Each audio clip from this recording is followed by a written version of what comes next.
आज आपण या व्हिडिओमध्ये फिजिक्सचा chapter number 4 that is thermodynamics त्याचा पार्ट 1चा स्टडी आपण आज या व्हिडिओमध्ये करणार आहोत. आता पहा, या चॅप्टरचं नाव काय? थर्मोडायनॅमिक्स. ओके. आता थर्मोडायनॅमिक्स, थर्मो म्हणजे हीट, थर्मोचा अर्थ काय होतो? हीट. आणि डायनॅमिक म्हणजे मोशन.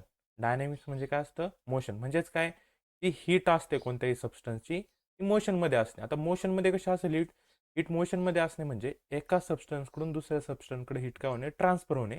त्याचा स्टडी आपल्याला आज ह्या चॅप्टरमध्ये करायचं. ओके. त्यासाठी पहिल्यांदा बेसिक आपण काही कन्सेप्ट समजून घेऊयात. पहिलं मॅटर. आता मॅटर काय असतं? तर matter is a substance that has a mass and occupy space. Matter म्हणजे असा सबस्टन्स, ओके, त्याला काहीतरी एक विशिष्ट मास असतं आणि तो काय करतो? काही स्पेस म्हणजे जिथं ठेवलाय तर जर तो थोडाफार स्पेस ऑक्युपाय करत असेल त्याला आपण काय म्हणतो? Matter. Okay.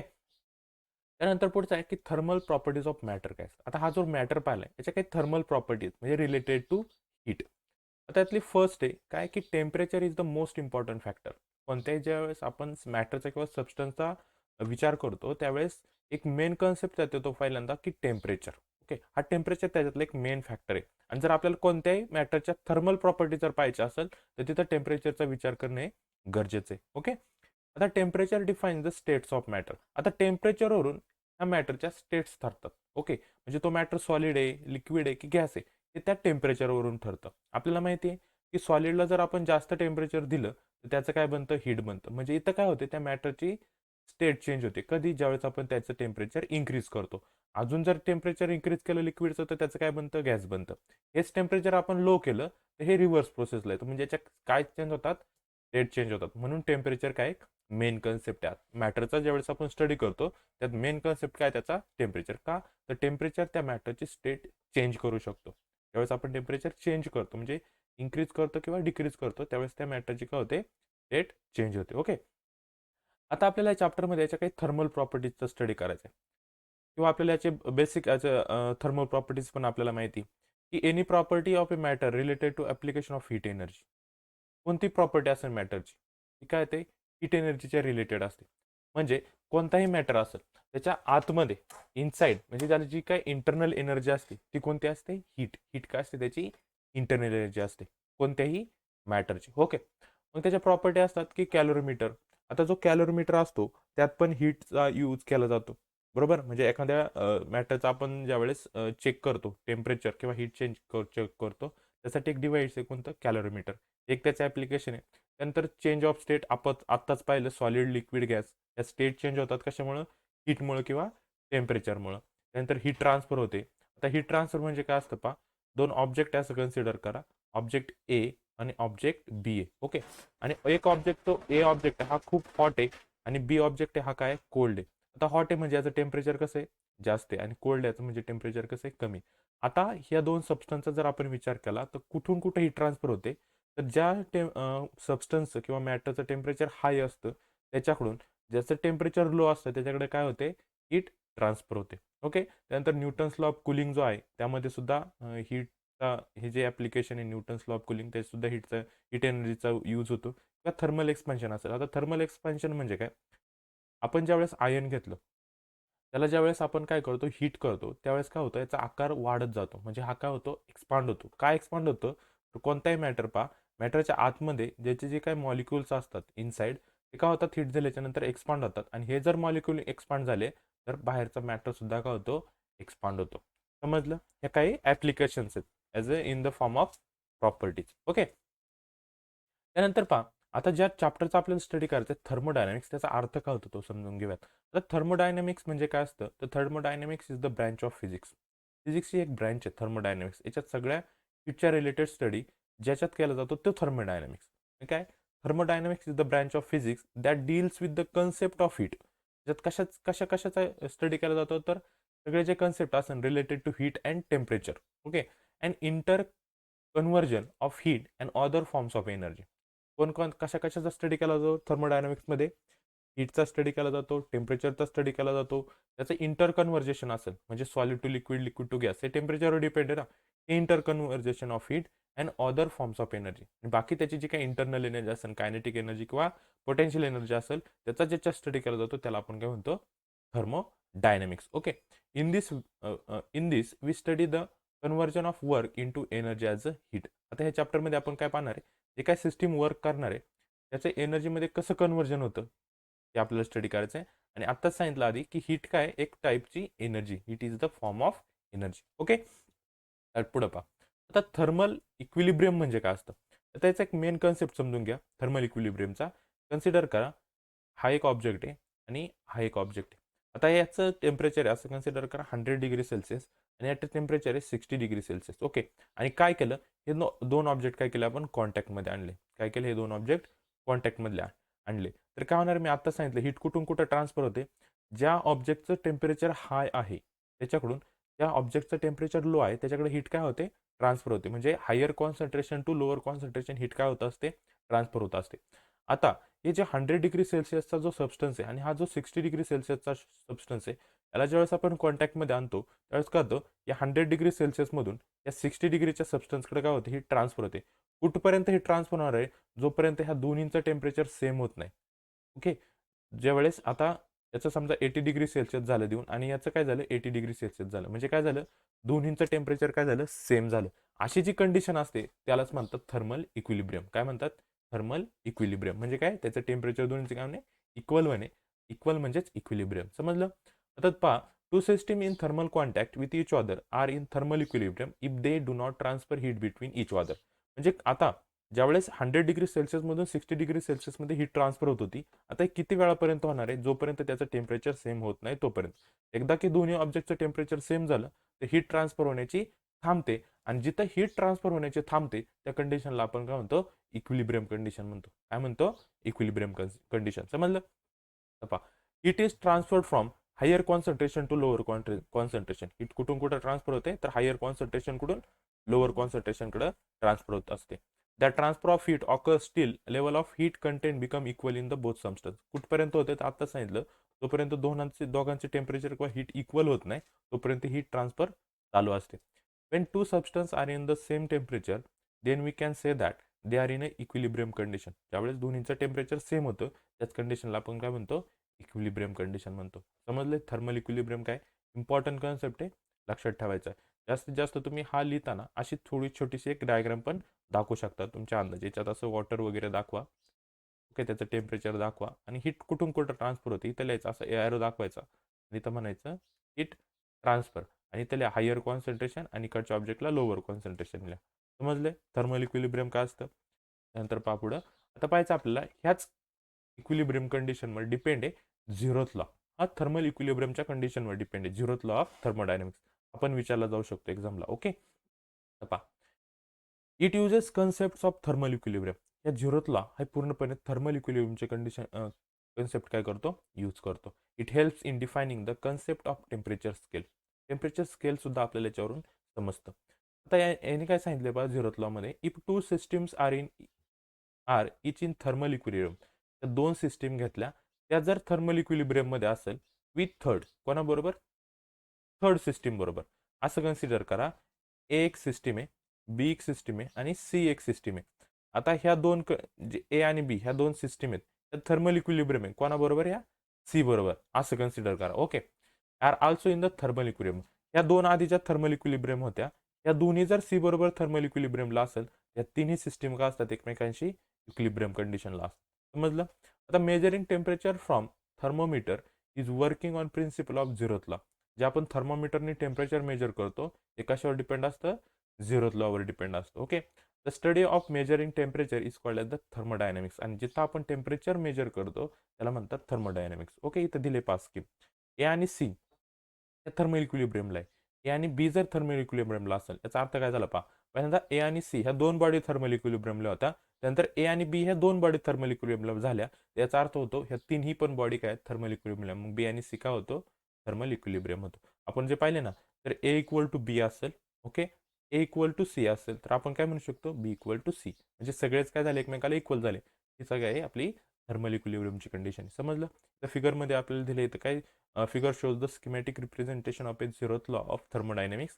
The double arrow represent thermal equilibrium between system. Double arrow म्हणजे काय, हे दोन्ही मधले थर्मल इक्विलिब्रियम दाखवतं. If system A and C are in thermal equilibrium, पहिली कंडिशन पहा, ए आणि सी जर थर्मल इक्विलिब्रियमला असेल, सिस्टीम ए आणि बी आर इन थर्मल इक्विलिब्रियम, दोन्ही पण जर थर्मल इक्विलिब्रियम असेल तर याचाच अर्थ होतो बी आणि सी सुद्धा काय थर्मल इक्विलिब्रियमला आहे. म्हणजेच या तिन्ही सिस्टीम काय एकमेकांशी सेम टेम्परेचर आणि इक्विलिब्रियम कंडिशनला आहे. समजला हा झिरोथ लॉ काय. ओके, ही डायग्राम मेन आहेत. त्याच्यातला खूप इम्पॉर्टंट कन्सेप्ट आपल्याला स्टडी करायचं आहे की इंटरनल एनर्जी काय असतं.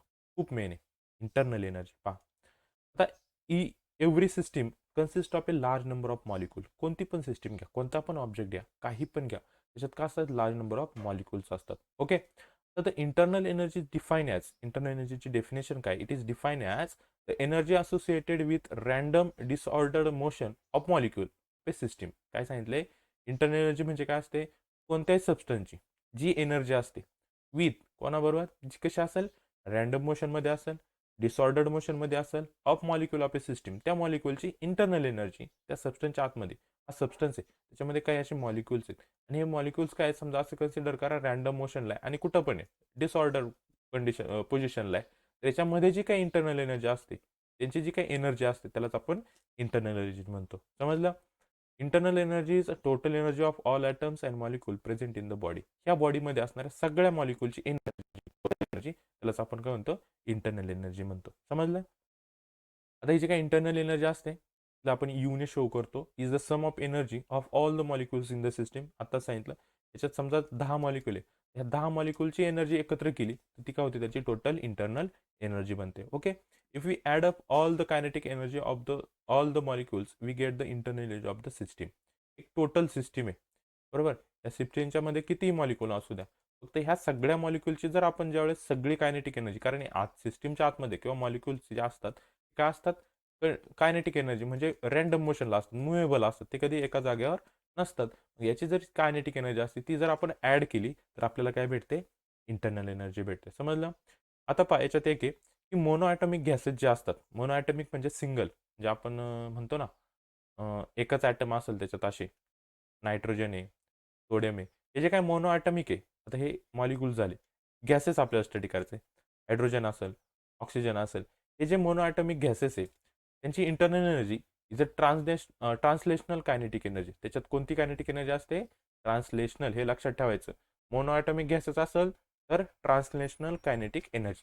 आता जे पॉली ॲटॉमिक गॅसेस असेल, पॉली म्हणजे कोणते, CO2 असेल बरोबर, त्याच्यानंतर H2 असेल आपल्या वेपर फॉर्ममध्ये. ओके, हे झाले कोणते, पॉली ॲटॉमिक गॅसेस. यांची जी इंटरनल एनर्जी असते, आता ही इंटरनल एनर्जी कोणत्या टाईपची असते, त्याच्यात असते रोटेशनल एनर्जी असते, व्हायब्रेशनलमध्ये पण असतात आणि ट्रान्सलेशनल कायनेटिक एनर्जी. ह्या तिन्ही टाईपच्या कायनेटिक एनर्जी ह्या पॉली ॲटॉमिक गॅसेसमध्ये असतात. समजलं. तसं मोनो ॲटॉमिक गॅसेसची जी इंटरनल एनर्जी असते याच्यात फक्त ट्रान्झेशनल कायनेटिक एनर्जी असते. तेच जर पॉली ॲटॉमिक गॅसेसचा विचार केला तर त्याची जी इंटरनल एनर्जी असते त्यात काय काय असतं, रोटेशनल असतं, व्हायब्रेशनल पण असतं आणि ट्रान्झेशनल, ह्या तिन्ही टाईपची एनर्जी त्याच्यात असतात. समजलं इंटरनल एनर्जीचा कन्सेप्ट. आता पुढे पाहायचं आपल्याला मेन कन्सेप्ट आपला थर्मोडायनेमिक सिस्टीम काय असतं. पहा आपण जो केमिस्ट्रीचा स्टडी केला होता केमिस्ट्रीमध्ये की थर्मोडायनेमिक्स, त्याच्यात पण आपण पाहिला होता, त्यामध्ये सुद्धा हे कन्सेप्ट आपण स्टडी केलेले. हे दोन्ही चॅप्टर थोडेसे रिलेटेड एकमेकांशी. ओके, पहा a thermodynamic system is a collection or a group of object can forms a unit which may have ability to exchange energy with its surrounding.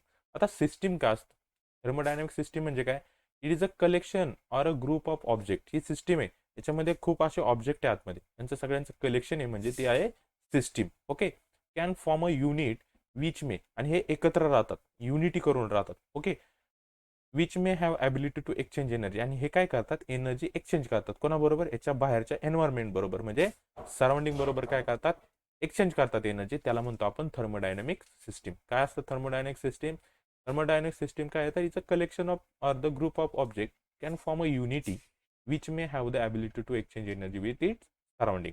For example water kept in vessel. पा एक vessel आहे, त्या आतमध्ये काय water आहे. आता हे जे काय वॉटर, याचं काहीतरी टेम्परेचर असेल बरोबर. हे टेम्परेचर काय होतं, समजा असं कन्सिडर करा, याच्यात ग्लास आहे, त्यात तुम्ही काय घेतले, हॉट वॉटर घेतले, थोड्या वेळाने काय होत जातं, थंड थंड होत जातं बरोबर. ते गरमच राहतं का, काय नाही. म्हणजेच काय झालं, याने याची जी इंटरनल एनर्जी होती ही सराउंडिंग बरोबर काय केली, शेअर केली, ट्रान्सफर केली एनर्जी, म्हणून याचं टेम्परेचर कमी झालं. कारण बाहेरचं टेम्परेचर कसं असणार आहे, कोल्ड असणार आहे. मग याने काय केलं, याच्या सराउंडिंग बरोबर काय केलं, टेम्परेचर शेअर केलं बरोबर. म्हणजे काय झालं, तिथं हीट ट्रान्सफर झाली. समजलं. हे एक्झाम्पल आहे कशाचं, water kept in vessel thermodynamic सिस्टीमचं एक्झाम्पल आहे. आता here water is the system, आतमध्ये जे असतं ती असते आपली सिस्टीम. आता हे जे ग्लास आहे ही झाली आपली बाउंड्री, ग्लास काय झालं बाउंड्री, आणि बाहेरचं जे एन्व्हायरमेंट आहे त्याला आपण काय म्हणतो सराउंडिंग, किंवा जे ॲटमॉस्फिअर आहे त्याला काय म्हणतो आपण सराउंडिंग. समजले. आता नेक्स्ट पहा, आता या सिस्टीमच्या रिलेटेड काही याचे क्लासिफिकेशन आहेत ही ट्रान्सफरचे, जे सिस्टीमचे टाईप्स आहेत. थोडक्यात 3 टाईप्स वाढतात. एक असते ओपन सिस्टीम, क्लोज सिस्टीम आणि आयसोलेटेड सिस्टीम. सिम्पल आहे पहा. आता ओपन सिस्टीम म्हणजे काय असतं पहा, a system that freely allow exchange of energy. म्हणजे आता जे एक्झाम्पल पाहिलं हे ग्लास आणि वॉटरचं, हे फ्रीली काय करतं, अलाउ करतं हिटला काय सराउंडिंग बरोबर ट्रान्सफर होण्यासाठी. जर फ्रीली अलाउ करत असेल तर त्याला म्हणतो आपण ओपन सिस्टीम. म्हणजे याच्यात काय होतं, एनर्जी सुद्धा काय होते ट्रान्सफर होते, आणि मॅटर सुद्धा काय होतो ट्रान्सफर होतो. ज्याच्यात दोन्ही ट्रान्सफर होतात त्याला म्हणतात ओपन सिस्टीम. क्लोज सिस्टीम काय असतं पहा, a system that allows exchange of energy only. फक्त काय होते क्लोज सिस्टीममध्ये एनर्जी एक्सचेंज होते, मॅटर एक्सचेंज होत नाही, त्याला म्हणतो आपण क्लोज सिस्टीम.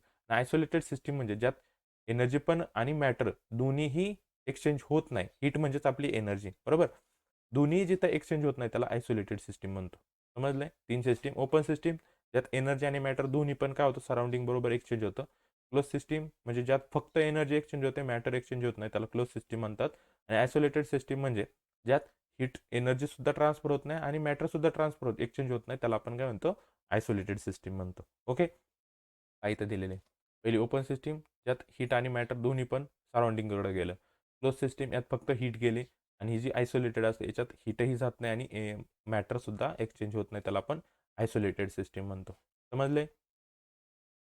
पुढे पहा आता, थर्मोडायनॅमिक प्रोसेस हा या चॅप्टरमधला मेन पॉईंट आहे. आता इथं फक्त आपण बेसिक पाहणार आहे, आणि नंतर डिटेल आपल्याला याच्या 7 प्रोसेस आहेत त्या स्टडी करायच्यात.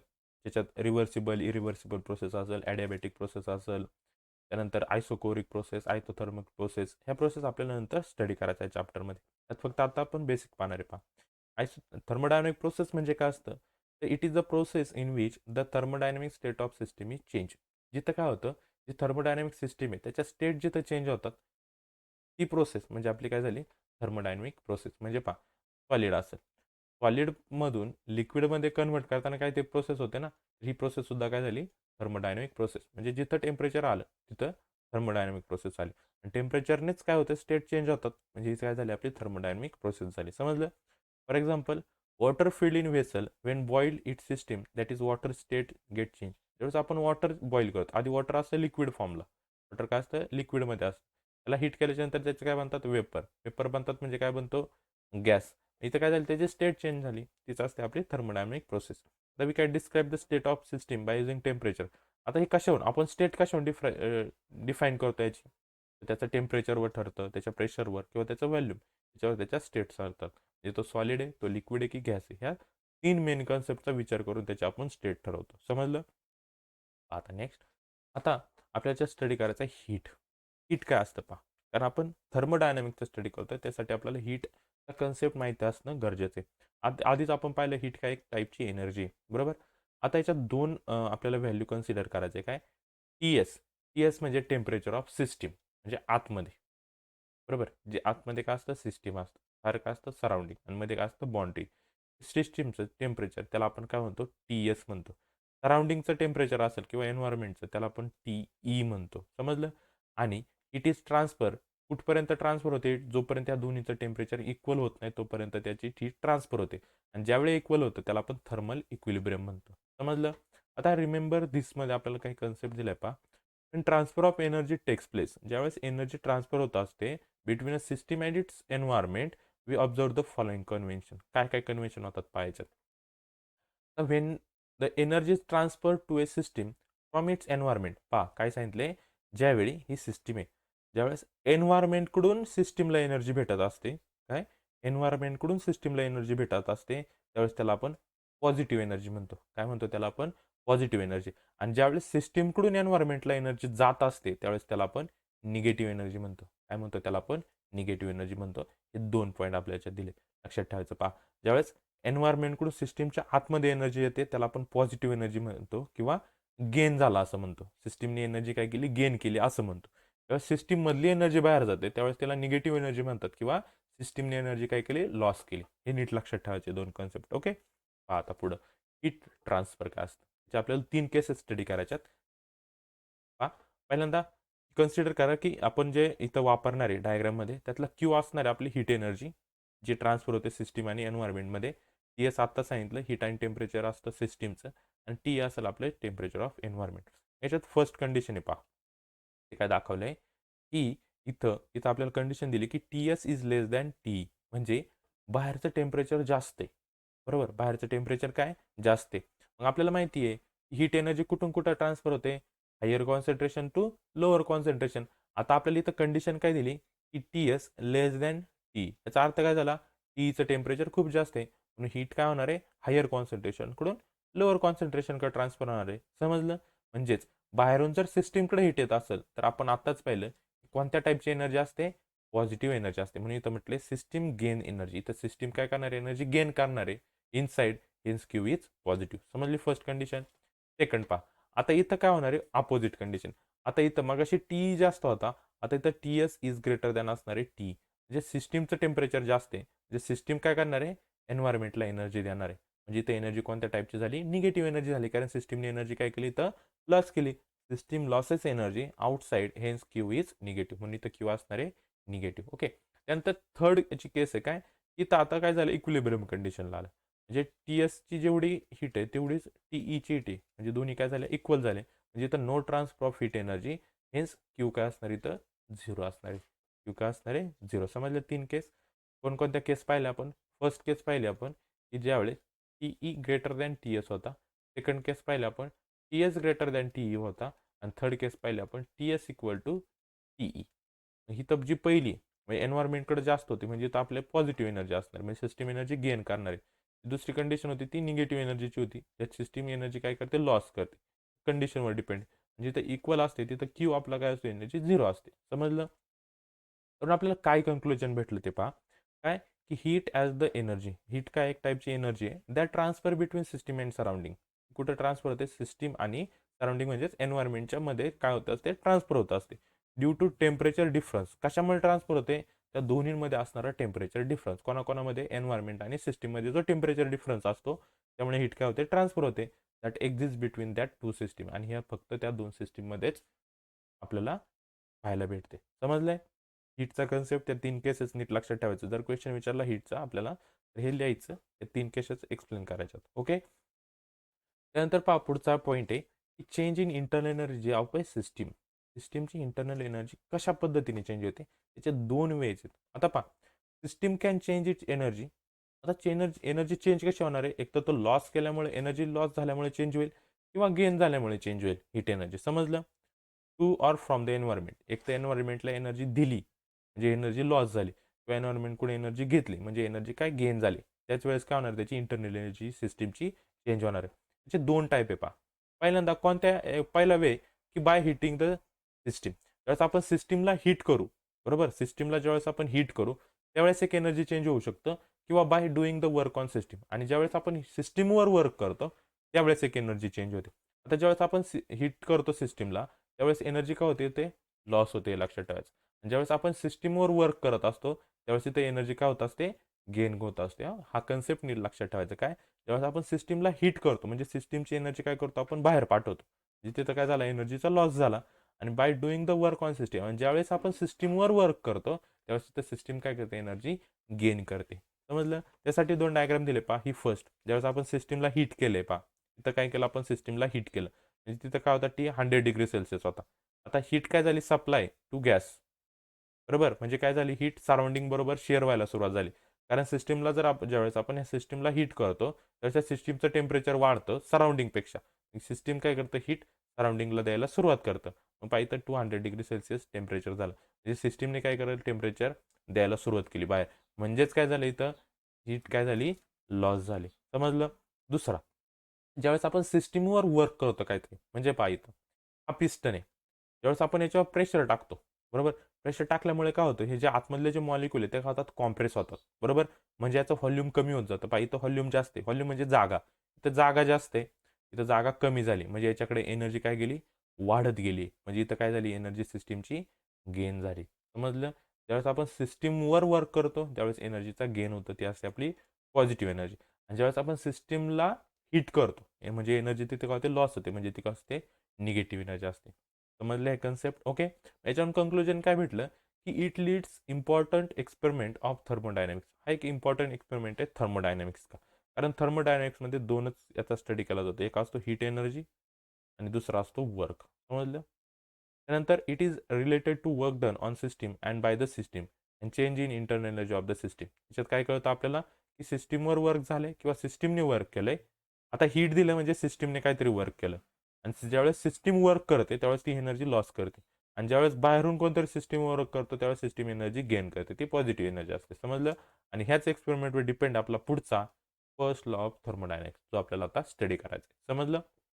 ह्याच हीट आणि वर्कवर डिपेंड आपला first law of thermodynamics. Okay, मग पहा आता फर्स्ट लॉ ऑफ थर्मोडायनॅमिक्स.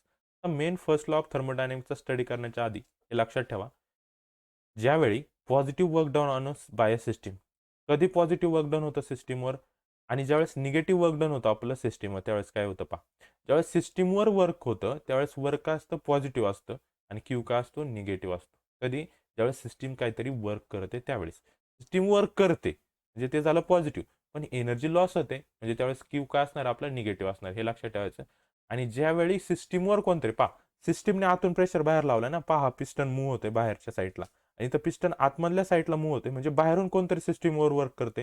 म्हणजे सिस्टीम स्वतः वर्क करते का नाही, म्हणजे इथं वर्क का असणार आपलं निगेटिव्ह असणार आहे, पण सिस्टीमच्या आतमध्ये तर एनर्जी येते ना, म्हणजे तो आपला क्यू का असणार आहे पॉझिटिव्ह असणार आहे. ओके, हे दोन कन्सेप्ट नीट लक्षात ठेवायचे. ओके, हे थोडीशी थेअरी दिली बुकमध्ये, वाचायचं असेल तर वाचू शकतो तिथून. त्यानंतर पहा आपला main first law of thermodynamics काय आहे, खूप इम्पॉर्टंट आहे, एक्झामला विचारला जातो. पहा आता हा थर्मोडायनॅमिक्स काय असतं तर रिलेशन असतं कोणामध्ये हीट आणि वर्कमधलं रिलेशन म्हणजे आपला first law of thermodynamics. Okay, मग कन्सिडर करा system content massless movable and frictionless piston. एक सिस्टीम आहे ही, बरोबर. हा जो सिलेंडर दिला एक आपली सिस्टीम आहे आणि त्याला हा पिस्टन बसवलाय. हा मुव्हेबल आहे, मासलेस आहे म्हणजे त्याला काही मास नाही आणि फ्रिक्शनलेस आहे, बरोबर. तो that system volume can be increase or decrease. हे पिस्टननी काय करतो आपण सिस्टीमचं व्हॉल्यूम इन्क्रीज करू शकतो किंवा डिक्रीज. डिक्रीज कधी होणार ज्यावेळेस पिस्टन आतमध्ये मूव्ह होणार आहे म्हणजे ज्यावेळेस याचा स्पेस कमी होतो त्यावेळेस व्हॉल्यूम डिक्रीज होतं, बरोबर. आणि ज्यावेळेस आपण पिस्टन बाहेरच्या साईडला मूव्ह करतो म्हणजे याची स्पेस वाढतो, ते झालं आपलं व्हॉल्यूम काय होतं तिथं डिक्रीज होतं. समजलं, हे लक्षात ठेवा. पहा 2 मिनिट. ज्यावेळेस आपण पिस्टन इनर साईडला मूव्ह करतो त्यावेळेस व्हॉल्यूम काय होतं डिक्रीज होतं, स्पेस कमी होतो. आणि ज्यावेळेस आपण पिस्टन आउट साईडला मूव्ह करतो बाहेर त्यावेळेस इथं आतमध्ये सिस्टीमचं व्हॉल्यूम काय होतं इन्क्रीज होतं. ओके, हे नीट लक्षात ठेवायचं. आता पहा ए काय असणार आहे, इथं जो ए घेतलाय बरोबर, ए आपला cross sectional area between cylinder and piston. Piston आणि सिलेंडर मधला एरिया त्याला आपण ए ने दाखवलं. पी काय असणार आहे, तो पिस्टन जो प्रेशर लावणार आहे तो असतो आपला P, pressure exerted by the system on piston. Okay, त्यानंतर एफ आपल्याला फॉर्म्युला माहिती काय, force is equal to pressure into area. हा फॉर्म्युला आहे म्हणजे काय be the force applied on piston with pressure P. F काय आपला फोर्स आहे जो पिस्टनने लावलाय. समजलं. पहा आता पुढं, आता हिअर आता इथं काय असतं पहा, जेवढं वर्क होतं म्हणजे डी डब्ल्यू हे किती असतं तर ते असतं प्रेशर इंटू त्याचा व्हॉल्यूम केलं तर आपल्याला टोटल आपलं वर्क भेटतं. हे तर आपल्याला माहिती. काय वर्क डन कसं काढतो आपण, pressure into volume. Pressure into volume केल्यावर काय भेटतं आपल्याला वर्क डन भेटतं. वेअर डी डब्ल्यू काय असणार आपला work done by the force F आणि डी एक्स काय त्या दोन्हीमधलं डिस्टन्स म्हणजे पिस्टन कितीने मूव्ह झाला ते डिस्टन्स म्हणजे डीएक्स. ओके, इथे लिहिलं डिस्टन्स कवर्ड म्हणजे पिस्टन किती सरकला आतमध्ये किंवा बाहेर त्याला डीएक्स ने दाखवतात. ओके, आता ज्यावेळेस आपण सिस्टीमचे कन्सिडर केलं त्यावेळेस त्याचं इनिशियल व्हॉल्यूम आपण काय घेतलं व्ही आय घेतलं आणि ज्यावेळेस पिस्टनने काहीतरी वर्क करून ते व्हॉल्यूम राहिलं त्याला आपण व्ही एफ घेतलं. ओके, म्हणजे इथं व्हॉल्यूम इन्क्रीज होईल किंवा डिक्रीज होईल. ओके, तर आपल्याला याचं टोटल वर्क डन काढायचं असेल चेंजिंग व्हॉल्यूम मध्ये म्हणजे किती व्हॉल्यूम चेंज झालं टोटल काढण्यासाठी आपण काय घेतो इंटिग्रेशन घेतो. इंटिग्रेशन कोणाचं घेणार आहे वर्क डनचं म्हणजे कोणाचं डी डब्ल्यूचं काय V I to V F पर्यंतचं. ओके, पण डी डब्ल्यूचा आपल्याला फॉर्म्युला माहिती आहे काय, डी डब्ल्यूचा formula P into d V. Integration तसंच ठेवायचं. ओके, आता आता पी डी व्ही म्हणजे इथं डी व्ही म्हणजे काय चेंज इन व्हॉल्यूम. याची व्हॅल्यू तर पुट करा चेंजिंग व्हॉल्यूमची कशी पी इंटू चेंजिंग व्हॉल्यूम म्हणजे काय P F minus V I. हे झालं चेंज इन व्हॉल्यूम. हे झालं आपलं total work done by the changing volume. समजलं. आता Wien system does not any work तर सिस्टीम काहीच वर्क करत नाही म्हणजे पिस्टन जाग्यावरच काहीच वर्क होत नाही, त्यावेळेस आपली इंटरनल एनर्जी किती असणार आहे, ती आपल्या त्याच्या हीट एनर्जी एवढी असणार आहे. त्याची इंटरनल एनर्जी किती असणार आहे, त्याच्या हीट एनर्जी एवढी. कधी ज्यावेळेस काहीही वर्क होत नाही त्यावेळेस किती असतं, इंटरनल एनर्जी ही हीट एनर्जी एवढी असते. हे नीट लक्षात ठेवायचं. ओके. आता वेन सिस्टीम डज वर्क, आता ज्यावेळेस सिस्टीम वर्क करते, हे निगेटिव्ह नाही, हे ॲरोसाठी दाखवलं तुम्ही. ज्यावेळेस सिस्टीम वर्क करते, ओके, त्यावेळेस हा जो आपला इंटरनल एनर्जी असतो इज पॉझिटिव्ह. त्यावेळेस सिस्टीम वर्क करते म्हणजे आपली एनर्जी काय असते, पॉझिटिव्ह असते. आणि वर्क काय होतं, निगेटिव्ह होतं. वर्क काय होतं, निगेटिव्ह. म्हणजेच त्यावेळेस कसं होतं, आपली इंटरनल एनर्जी असते मायनस डब्ल्यू, म्हणजे निगेटिव्ह ऑफ वर्क. समजलंय? हे दोन नीट लक्षात ठेवा. ओके. पहा पुढं. आता टोटल इंटरनल एनर्जी ज्यावेळेस आपल्याला काढायची, आता काय करायची, आपल्याला याची टोटल इंटरनल एनर्जी काढायची. कशी काढणार आहे पहा, इथं पण डेल्टा यू आहे, इथं पण डेल्टा यू. या दोन्हींचं काय करावं लागतं, आपल्याला ॲड करावं लागतात. कारण सिस्टीम ज्यावेळेस वर्क करत नाही ते आणि ज्यावेळेस सिस्टीम वर्क करते ते, या दोन्हीला जर वेळेस आपण ॲड करतो त्यावेळेस आपल्याला भेटतं त्याचं टोटल वर्क डन. मग कसं येणार आहे, d U equal to Q plus minus W. कारण इथं वर्क निगेटिव्ह म्हणजे इथं काय झाला formula, d U equal to Q minus W. हे झाला आपला फर्स्ट लॉ ऑफ थर्मोडायनॅमिक्सचं मॅथमॅटिकल स्टेटमेंट. नीट लक्षात ठेवायचं, एवढंच लिहायचं आपल्याला थर्मोडायनॅमिक्स फर्स्ट लॉमध्ये. ओके. थोडीशी थेरी लिहायची इथं आधी. ओके. आणि काय करायचं, मग हे थोडंसं डेरिवेशन दाखवायचं आहे. समजलं? त्यालाच आपण कसं लिहू शकतो पहा, हा क्यू इकडे ट्रान्सफर करा फक्त. डी व्ही म्हणजे हा जो डब्ल्यू आहे मायनस आहे, यूकडे गेला तर प्लस होणार, म्हणजे काय येणार आहे, Q equal to delta U plus W. बरोबर. त्याच्यात क्यू आपले असणार आहे heat added to system. Its internal energy is increase by an amount D U. याचा अर्थ काय होतो, त्याची एनर्जी कितीने झाली, डी यूने काय झाली, इन्क्रीज झाली. समजलं? आणि वर्क काय होते तर लॉस होतं, कारण आपलं वर्क डन कसं आहे, निगेटिव्ह. समजला? हा first law of thermodynamics easy आहे, थोडंसं नीट लक्ष देऊन करा. हा फर्स्ट लॉ ऑफ थर्मोडायनॅमिक्स तुम्हाला समजून जाईल. ओके. त्याच्या काही कंडिशन आहेत पहा. आता क्वांटिटीज डब्ल्यू अँड क्यू म्हणजे वर्क डन आणि क्यू म्हणजे आपली heat energy can be positive, negative or zero. Positive असू शकतं, निगेटिव्ह असू शकतं किंवा झिरोसुद्धा असू शकतं. म्हणून आपली internal energy can be positive, negative or zero. म्हणून इंटरनल एनर्जी सुद्धा आपली पॉझिटिव्ह, निगेटिव्ह किंवा झिरो असू शकते. आता जी काय पहिली फिगर दिली ती आपल्याला केस दाखवते. पहा याच्यात काय दिले त्यांनी, काय सांगितलंय की सिस्टीम काय करते, 200 जूल एनर्जी काय करते, ॲक्सेप्ट करते आणि वर्क डन करते. त्यावेळेस 100 जूल काय करते, लॉस करते. काय करते, लॉस करते. मग आपण इंटरनल एनर्जीचा फॉर्म्युला काय आपला, तर क्यू मायनस डब्ल्यू. त्याच्यात जर व्हॅल्यू टाकल्या तर काय येणार आहे, 200 मायनस 100, इथे आलं 100. पण कशी आहे, पॉझिटिव्ह आहे. म्हणजे आपल्या इथं कशी भेटते एनर्जी, इन्क्रीज झाली. इंटरनल एनर्जी कशी झाली, इन्क्रीज झाली. पॉझिटिव्ह आहे ना, इन्क्रीज झाली. मी इथं म्हटले delta U is greater than zero. ही first condition. More heat is added to system than the work done by it. ज्यावेळेस ती वर्क डन करते म्हणजे ती एनर्जी काय होते, आपली पॉझिटिव्ह होते. समजलं? त्यानंतर पुढची कंडिशन, ज्यावेळी सिस्टीमवर कोणतरी वायरून वर्क करते आणि सिस्टीम काहीतरी एनर्जी काय करते, लॉस करते. इथं पहा सिस्टीमने एनर्जी किती लॉस केली, -200 जूल, आणि त्याचे वर्क डन किती झाले, -100 झाले. आता जर फॉर्म्युल्यामध्ये आपण व्हॅल्यू टाकल्या तर पहा, -200 मायनस ऑफ -100, बरोबर ना, हाच फॉर्म्युला आहे ना. इथं काय होणार आहे, -200 प्लस 100 म्हणजे काय आला आन्सर, -100. म्हणजे इथं काय झाली, इंटरनल एनर्जी आपली कमी झाली, डिक्रीज झाली. म्हणजे इथं डेल्टा यू काय झाला, आपला निगेटिव्ह झाला. समजलं? तिसरी कंडिशन काय आहे, तिसरी कंडिशन, जेवढं वर्क डन होते तेवढीच सिस्टीम काय करते, एनर्जी लॉस करते. मग आपला फॉर्म्युला काय आहे, डेल्टा यूचा की क्यू मायनस डब्ल्यू. इथं व्हॅल्यू जर टाकल्या तर 200, बरोबर, मायनस -200. समजलं का, कारण वर्क डन इथं काय असणार आहे, निगेटिव्ह असणार आहे. ओके. आणि एनर्जी सुद्धा लॉस होते ना, तर हे सुद्धा काय असणार आहे, निगेटिव्ह असणार आहे. इथं बुकमध्ये नाही, लॉस होते म्हणजे निगेटिव्ह पाहिजे ना, आणि वर्क डन त्याच्यावर होते म्हणजे वर्क निगेटिव्ह पाहिजे. म्हणजे दोन्ही व्हॅल्यू कशा, निगेटिव्ह. इथं पहा -200 प्लस 200, मायनस प्लस कॅन्सल, किती आलं, झिरो. जिथं इंटरनल एनर्जीमध्ये कोणताही फरक पडत नाही. हे तीन कन्सेप्ट काय, फर्स्ट केसमध्ये delta U is greater than zero, second case delta U is less than zero, आणि third case delta U is equal to zero. आता ही कंडिशन कधी असणार आहे, delta U is greater than zero कधी येणार आहे, त्यावेळेस Q is greater than W असेल. इथं Q is less than W आणि इथं क्यू इक्वल टू डब्ल्यू. ह्या तीन कंडिशन नीट लक्षात ठेवायच्या. समजला? हा होता आपला फर्स्ट लॉ ऑफ थर्मोडायनॅमिक्स. जर क्वेश्चन विचारला एवढं टोटल आन्सर आपल्याला एक्झाममध्ये लिहायचं. समजलं? फर्स्ट लॉचं लॉ लिहायचं आहे आणि याच्या कंडिशन लिहायला विसरायचं नाही. आधीच्या एका मग आपल्या पॉईंटमध्ये कंडिशन पाहिल्या होत्या ह्या 3 केस हीट ट्रान्सफरच्या बाबतीत, त्या सुद्धा नीट एक्सप्लेन करायच्या क्वेश्चन आल्यावर. समजलं? आता याच्यानंतरचा जो भाग आहे तो आपण नेक्स्ट व्हिडिओमध्ये पाहू.